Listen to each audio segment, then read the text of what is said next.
This is Ruth Bruner, and today is August 23rd, 2019, and I am interviewing Al and Evelyn Andres. And Al grew up in the house that we always called the Ditch Rider's house on Windsor Lake. So that's what we're going to talk about a little bit, and then also about life, what you remember in Windsor when you moved here. What year did you move to Windsor? 1951. 1951, okay. And where did you move to? The house there? Yeah, the ditch house. The ditch house? The lake house. You called it the Little Lake House. For people who don't know, it was on the north side of the lake. It was the only house there. Only, yeah. Was there a bike trail? Yeah, there was it was a trail for cars. For the ditch You rider? could drive all the way around. Yeah. But they, and Evelyn, when did you first go to the house? Not till I started going with Al, probably in 1960, 59. 59. 59, okay. Yeah. So what do you started remember dating. about the Ditch Rider house and the lake house, as they called it? It was very cozy and warm, and his mom kept it really neat and nice. And I remember it had bells for the ditch, and I'll let Al tell you about the bells because I'm not that familiar with them, but they would ding. And they were in the back bedroom. Uh-huh. Well, they were actually our little room off the back bedroom. Yeah. Okay. It was the original part of the house. It was the only part. It was built for just the ditch. They had gauges in there so you could measure the depth of the water. Okay, so what was the job or role that your dad played as the ditch rider? Well, he had to be there when the water got too high. He had to open the head gates, let some of the water into the lake. Okay. And then if it was the other way, if it was not enough water, he had to shut off what was going into the lake. So how did he know how much to let in and Well, do? you just had to, over time, you get how many turns of that big crank, and that'd tell you how much water was going through. That amazes me. No computers back then. No computers. So did you help him at all with that? Yeah, well, I did help. I knew how to do it, but I rode with my dad a lot when he first started, because he was leaving about 3 o'clock in the morning, and I felt sorry for him. Oh. So when they call him a ditch rider, did they ride horses, truck, No, or? they just rode. There was a path or a cart little road along the ditch, and you rode along there and to the head gates of the farmers, and opened up the head gates to how much the water they were supposed to get. Okay. They'd call in ahead of time and say, I want to have so many feet of water coming through. Is that the number 2 ditch? Is that right? Yeah. Is that? Yeah. And that's what feeds in and out of Windsor Lake, is the number 2? Yeah, it comes from the river up around Fort Collins and comes down and comes in from the west. Yes. And that can go either in the lake too, or they can divert it to the ditch on past. And then they had a ditch out the back of the house, north. You could adjust the head gates there for that too. So it was all kind of a network of ditches. Ditches. Who built all those, or how did they know how to? Well, the Make that main work. guy in all that was George Kern. I don't know if you ever heard I of do that. know George Kern. Well, I knew his nephew, Yeah, and he, Bill Kirby. yeah. And he had the sugar factory farms. He had so you could run water for them. They were on a separate ditch, kind of. Okay. Is that where the outlet is, kind of on the? Right out the road This- where Darrell Bruner, you remember him? Yes. He lived right there. And the farmhouse. Yeah. Jacob Bruner rented it, and that's kind of off of what would be first, or maybe Chimney Park Drive if it came all the way through. Yeah, probably Chimney off of Park. Main Chimney Park Drive. What do you know about the start of irrigation and that? When, do you know anything about when the lake was dug? It was Hollister Lake or Kern Reservoir, or what were the names of it? Just Windsor Lake is all I ever remember. Yeah, Windsor Lake. Okay. Somebody said when I called the Cashlaputer Ditch Company, they said it's an equalizer lake. And I don't know if it's always been an equalizer lake. Yes, as far as I know, when we were there, it was always an equalizer. Okay. And it was so they could have water in there in the lake, and then they could adjust the head gates to keep the flow going so that the farmers had enough water. Okay, so that's why there's really two, kind of those two inlets that if you look, there's two bridges on the north side, Yeah. one close to 7th. And so they only let water in there if they need to? Or? Yeah, right. Okay. So how far did your father have to ride when he had to go open head gates for the farmers? Well, it was all the way down to Neff Lake. You know where Neff Lake is? No, where's Neff Lake? It's about halfway between Windsor and Lucerne. Wow. So what was it like growing up in the house with the ditch rider, and how were routines? Well, it was a wonderful place to grow up because we had a lot of places we could fish and hunt.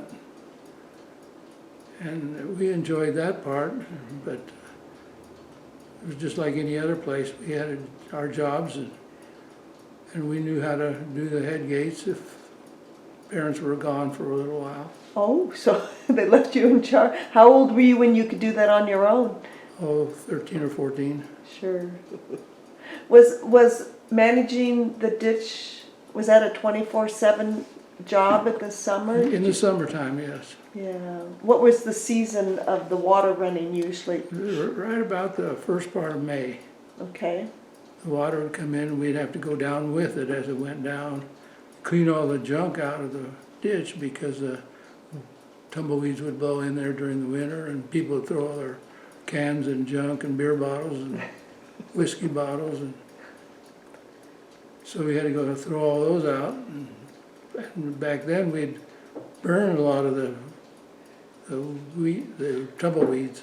Yeah, it wasn't paved, it wasn't concrete, it was just dirt. Yeah, just dirt. Uh-huh. They had put a lot of old foundations. They broke them up and they put them in for riprap where the water would wash it away. Along the sides, yeah. So, how did you burn the weeds in the ditch? We just had matches and we just started have them piled up. We just light the fire and let them burn. Let 'em burn. But we had to be careful. We didn't want them to burn somebody's house down, so we had to gauge where we were so we didn't get too close to. But you could usually find where those weeds would blow into a part of the ditch that. Into each other. So we used to use a propane tank with a burner torch on the end and ride along with a little trailer and burn the ditches that way. Yeah, the farmers all did that, but this way you couldn't get in enough. It was kind of convoluted where you had to get in there. So there was no tractor path, huh? No, Oh. just the main road which along there. But Tell me about the bells in the house, or how did your dad know? Would the farmers call up and order their water, or how did he know? yeah, and my mom helped. She'd answer the phone and they'd say so many feet of water tomorrow and so many next day, or 3 days of water, and that's what they put in. And Dad had to monitor that and make sure that that's what they were getting. Okay. In the world of water law, or that, how did you make sure that some farmer didn't get water that he wasn't entitled to? Or Well, they had head gates. they had head gates. Yeah, and you could shut off the water. They had water rights too, didn't they? Each farmer had a water. Yeah, they had. So much So much water rights. so Yeah. much head. And so was there a lot of paperwork involved with keeping track of how much they ordered, or who had to do that? They had the main office kept track of that. Okay. And where was the main office? Well, there was in Greeley, the foreman of the company was at Timnath Reservoir, Okay. Charlie Johnston.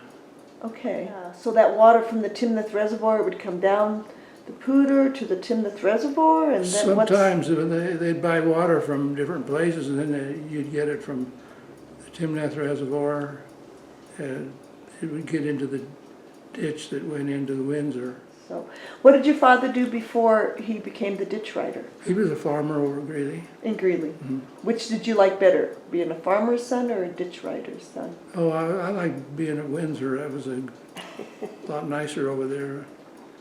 We didn't have to work so hard. What was Windsor like in 1951 when you moved here? Small, Small. and 1,200 people, I think, Uh-huh. We had a And- movie. They had a movie theater. and two or three elevators. Yeah, that Mr. Kern had an elevator off of 2nd Street right by the Yeah. railroad tracks. I remember that. And the 74. Denver elevators is right up, was the one that burned, Oh, yes, the one on Main Street. yeah.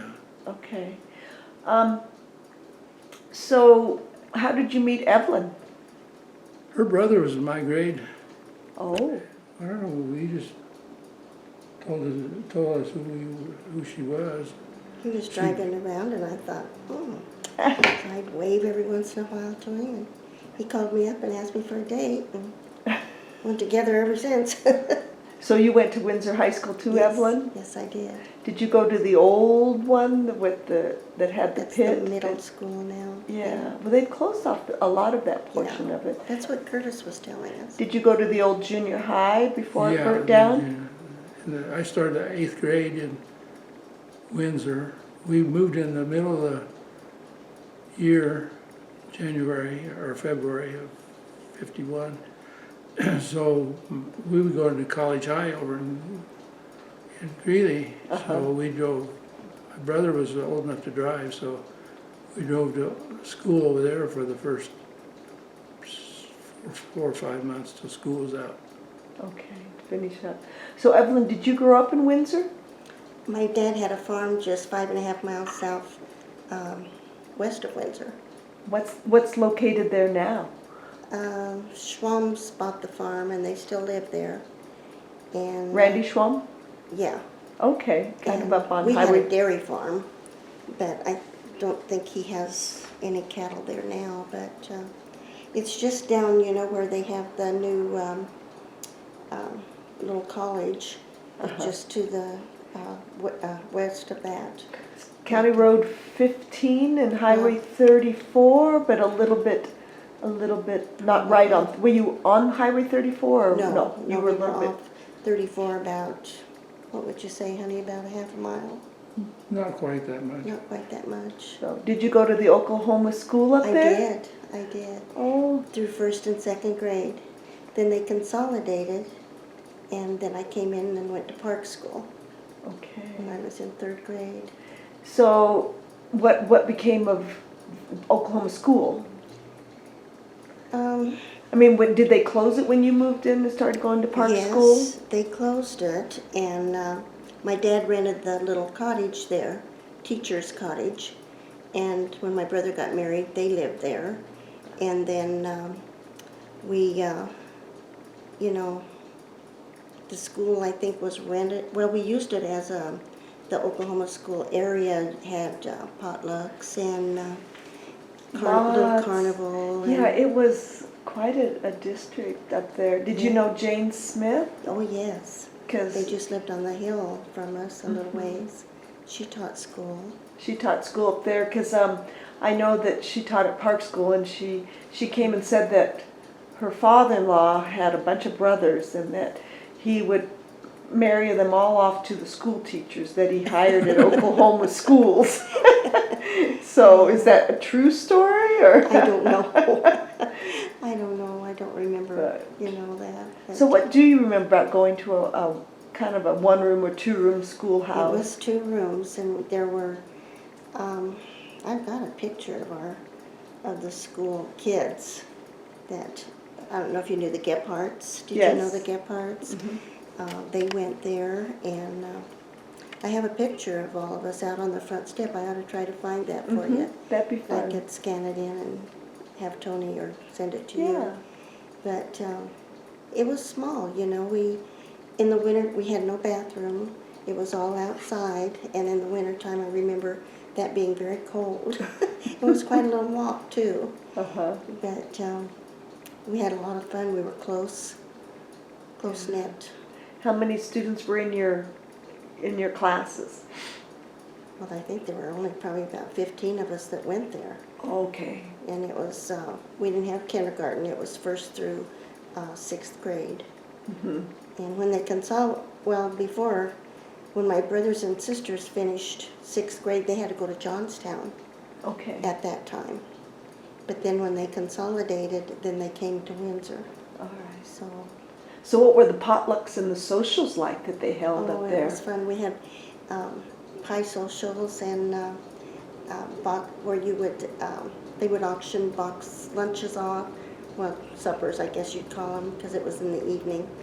And they would bid on that, and it was just fun. In the carnival, I remember we had all kinds of little booths that were just fun. You didn't get much, you know, just little trinkets, but to us kids, that was a big deal. And was the carnival kind of a fundraiser for the school, or just fun for the community? Just fun for the Didn't community, they have I the think. women's, Oh, yeah, the Oklahoma Women's Club. My mom was the president at one time. And they had their meetings and potlucks and things there too. And all of us were invited. And So who were some of your neighbors and farm families up there? Kathleen Zeiler and Richard Zeiler. Do you remember the Zeilers? And Webbers, Doris Weber.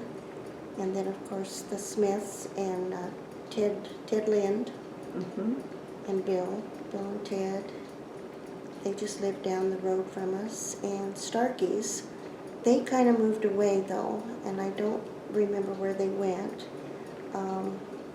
Glenn Smith, do you remember Esther and Glenn? And then Gauzes, Mabel,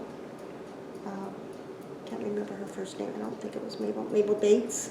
I don't know if you remember her. So how big were each of those farms that people had up there? My dad's farm was 160 acres, Okay, section. 110 A farm. farmland. Was that about the standard size of a farm, wasn't it? 160 Yeah. acres? Probably most they of had, them were they had a there. lake on the end of theirs. Well, a little pond. We ice skate on it, and they're kind of building houses down around in that area now. Is it Oklahoma Lake or a different one? No, that was further down the road and That's more- west of us. Okay. But yeah, we we're used to go over 13. to Oklahoma Lake and have picnics, and that was fun. You know, I remember that, and fish. We fish. Didn't get much but carp, if I remember correctly. But it was still fun. Jeffers lived out there too. Yeah, Gary Jeffers, if you remember the Jeffers, and So- Wilbur Anderson's, Glenn Anderson Yes. and Elsie. Yeah, they lived out there. So what did you guys do when you started dating? Did you go out? Was there things was that when you were still living on the farm when you started dating Al? Yeah. We'd usually go to Greeley, drive around the two blocks there. 8th Avenue. Oh, didn't they call that Dizzy Block? Yeah, What kind of car did you drive? started out with a 55 Ford, and then I bought a 59 Chevy Impala, and we toured in that.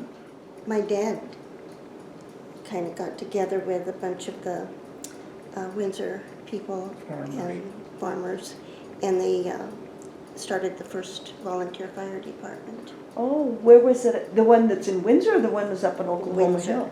Windsor. They did. Yeah, he was the president of the And what was your father's name? Tell me. Harold Young, Young. Okay. and he was the president of the fire board for 10 years. Wow. And I've got a little, I'll have to show you. It's okay if I get up? Yeah, sure. So, Al, I want to talk to you about transportation a little bit. How did people used to get into town? Because the interstate in 51 wasn't here. Do you remember when they put the interstate in and the exit off the interstate, or? Yeah, there was Highway 87 where their interstate is. Oh, it was Highway 87, not And 85. there were two traffic circles, big ones. One over there by Fort Collins on what's it, Highway 14, and then one at Loveland on 34. Other than that, you just had the little country roads. Nothing was paved back then. So how did you get into Windsor if there wasn't an exit to Oh. get off of 87 into Windsor? Well, there was still a trail. You could still drive it. It was a dirt road, small dirt road. What was the guy's name? Schwedman. You remember that name, Schwed? Schledmans. He lived out here, owned a lot of this land. It was not much good land. That's why they didn't build a golf course.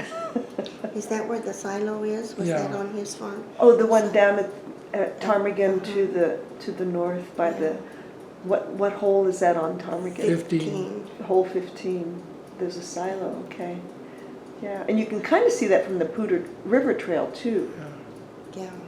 So, now I remember when we came in, we'd have to come in either on Highway 34 or on Harmony if we came to see family in Windsor, because I don't remember there being a street off of 392. 392. When did that get cut through?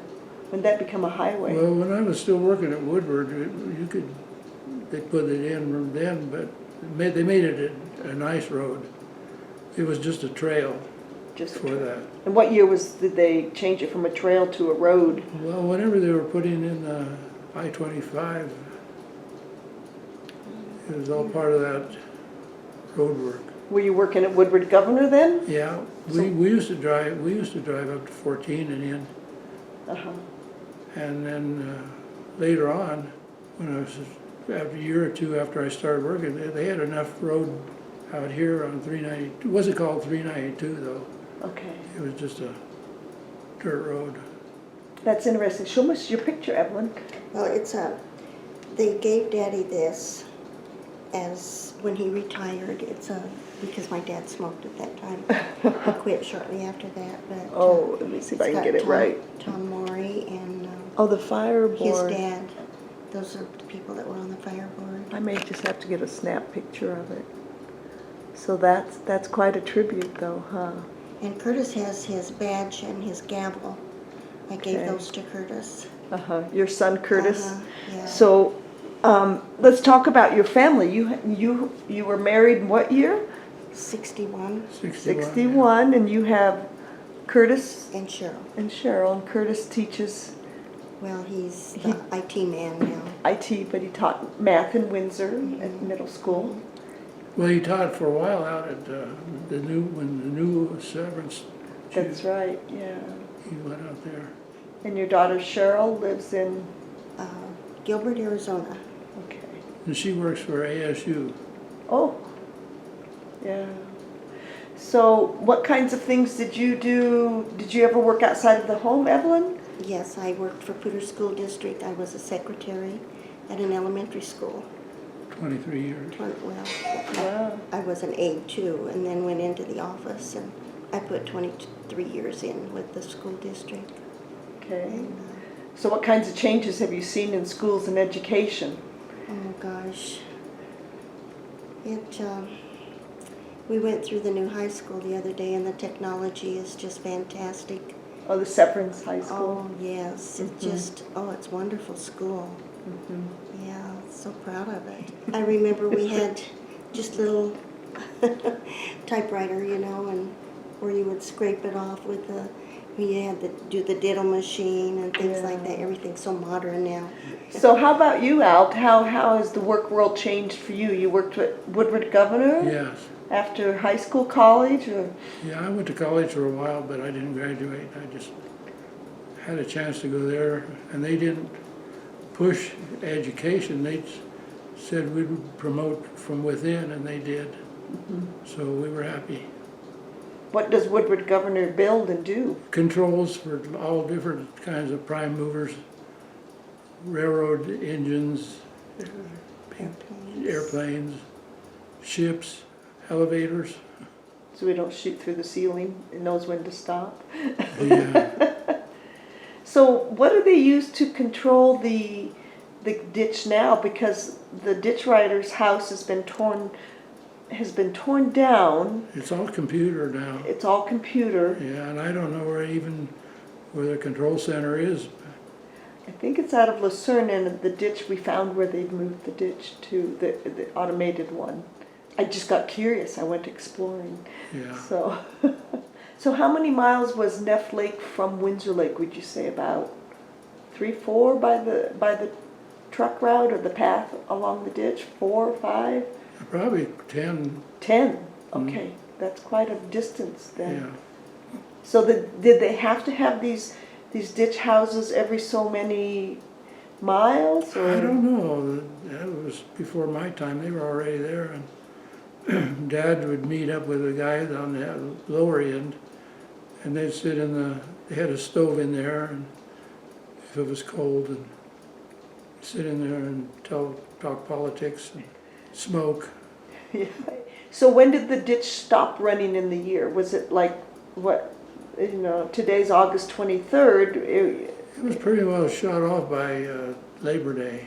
Labor Day. So even though they didn't harvest the beets until October, November. Yeah, I think some of them still could get water, but most of the irrigation, the hay and barley and all that corn, was pretty well over.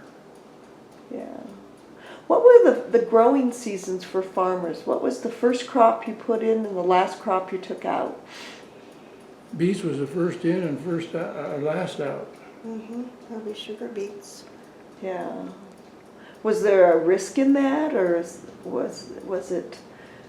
Not as much as with corn, where you can get hailed out. Okay. But sugar beets, they grew in the ground, and so it wasn't too bad.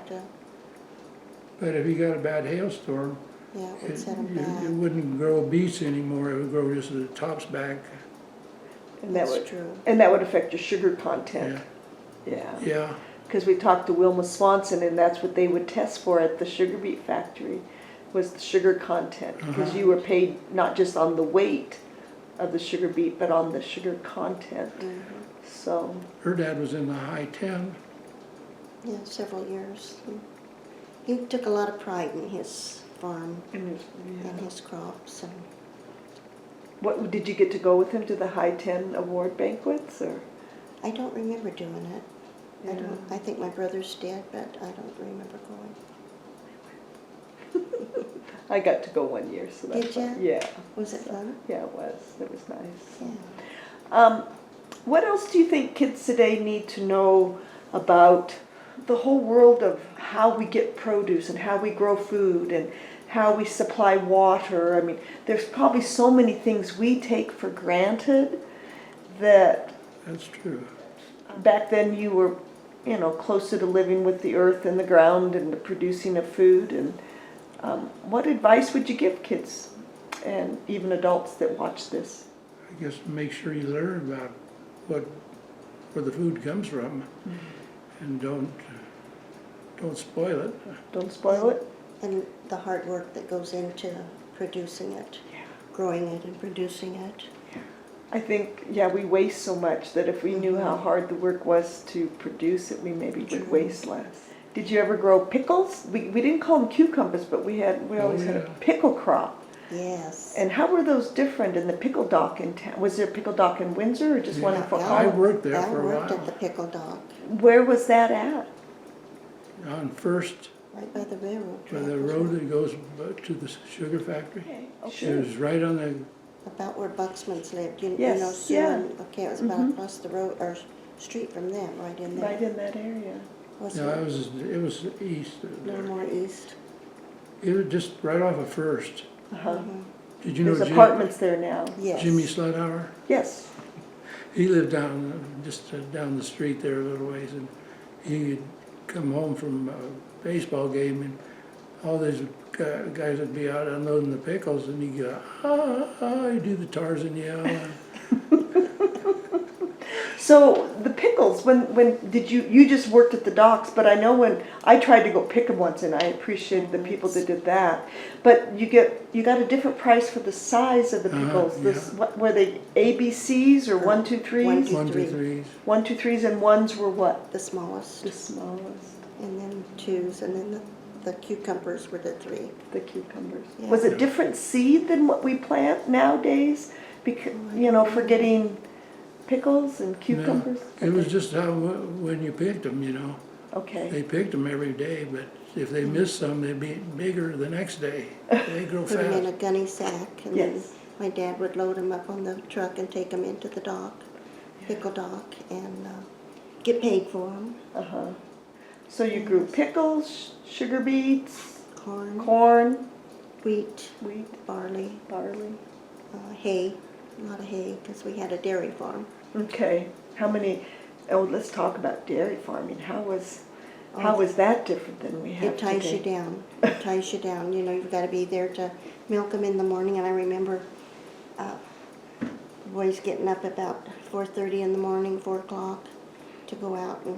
And when Daddy got the dairy farm going to where we had more cattle, more dairy cows, then we had little calves that you had to feed, and that was where us girls came in. We took care of the calves and everything, but a lot of work, But it was neat. I wouldn't trade it for anything. We had a big bulk tank, and the Denver milk producer truck would come about every 4th day and come pick up the milk, because it was refrigerated and Oh, it was. It kept it cold. back then. How did you fuel the tank to keep it? Did it have refrigeration to it or? It was electric and Electric, all okay. plugged in, and yeah, it was a good life. I Yeah. wouldn't have traded it for anything. So, what were some favorite sayings that you had around the house, and were they German? Was your family German, or did they speak Both. Octolieber. Octolieber? Octolieber. Well, Al has always said when he came to Windsor, he had to learn the language because there was so much slang language, I mean, it was good. Yeah. It It wasn't was anything. like, if you were going to walk someplace, you didn't walk, you hoofed. You hoofed it there. Hoofed it there. And a calf was called a daigle. Don't ask me why, but, and they gave everybody a nickname. My nickname was Archie, Archie. because of Archie Andrews, the cartoon and the. Oh, I know Archie. Because okay. I was Andrews, and they got that mixed up. They got with this. Andrews. So Archie. So what were the schools like? I mean, I know we had the best teachers I can ever think of. They really took pride in what they taught you, and you learned. And then I had Mrs. McCall. Uh-huh. I don't know if you remember Yeah. Mrs. McCall, bless her heart. And she took us under her wing. And Mrs. Black, do you remember Mrs. Black? She was our home ec teacher. She taught us a lot about cooking and sewing. And Ron Sisson, do you remember Ron Sisson? We had Ron Sisson. I had him for chemistry and biology. Wow. And Al had Mr. McCall. You want to add something? And Mrs. McCall too, but they were both probably my favorite teachers. I used to be in Mr. McCall's old office that was up, at the, they put the elevator where the front steps used to be on Main Street, but his office was right as you came in to the Front right. door there. Yes. Right to the right. Right. So did you ever get called into the office? I don't think I ever got called in. I probably should have a few times, but you had to be slick. I worked there in the office just as a student. I'd go around, and he had me go around and collect the attendance and bring it back to the office. Us girls all took turns doing that. And then in the library, which was the center between the middle school and the high school, that was our library and study hall. And Had a gym up above. the gym was up above. It was right pretty at the new high when I school. first moved over there though, because that gym was really nice, new. in the library. Okay, we're back with Al, and we saw this amazing clock that you have in your house. Al, and what's the story of this clock? Well, my grandparents had it and shipped it out here when they came out here to Homestead, probably 100 years ago. They came to Canada first and then moved to Kansas and then went to Monte Vista and then to Raymer, Colorado, New Raymer. Uh-huh. And that's where they lived and they went to school there. Al's father, Clarence Andres, and his mother, Myrna Fiscus Andres. And this is his grandma and grandpa, and that's Harlan Fiscus and Hattie Fiscus. And this is my mom and dad, and Blanche Eubank and Harold Young. Okay. Yeah, well, thank you for your time. Yeah, Well, you're thank you welcome. for coming out.